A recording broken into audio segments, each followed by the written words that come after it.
কাঁচা ছোলা যারা প্রোটিনের অভাবে ভুগছেন তাদের জন্য উৎকৃষ্ট প্রোটিন। 100 গ্রামের মধ্যে 20 থেকে 25 গ্রাম রয়েছে প্রোটিন, কিন্তু এই প্রোটিন আপনার শরীরে ঠিকমতো অ্যাবজর্ব হয় না, আপনার শরীর এই প্রোটিন শোষণ করতে পারে না। কেন জানেন?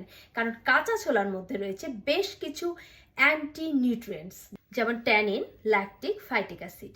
এগুলো কি করে? আমাদের পুষ্টি শোষণে বাধা দেয়, হজমের সমস্যা তৈরি করে। খাবারের যে আয়রন, ক্যালসিয়াম, প্রোটিন এগুলো শরীরকে শোষণ করতে দেয় না। তাই ছোলা যদি আপনি খেয়ে এর পুষ্টিগুণ সম্পূর্ণ পেতে চান, তাহলে অবশ্যই ছোলা আপনাকে ভিজিয়ে রেখে তারপরে সেদ্ধ করে খেতে হবে। এই সেদ্ধ করা ছোলার ভেতরে অ্যান্টি নিউট্রিয়েন্টস প্রায় 70 থেকে 75 ভাগ কমে আসে, ফলে এর পুষ্টিগুণ শরীর শোষণ করতে পারে। আবার এর মধ্যে যে আয়রন রয়েছে না, এই আয়রনটা আরও বেশি অ্যাবজর্ব হবে আপনার শরীরে যখন আপনি এর মধ্যে লেবুর রস মিশিয়ে খাবেন। লেবুতে থাকা অ্যাসকর্বিক অ্যাসিড এই আয়রনকে দ্রবণীয় করে, ফলে সহজে আপনার বডি এটা অ্যাবজর্ব করতে পারে।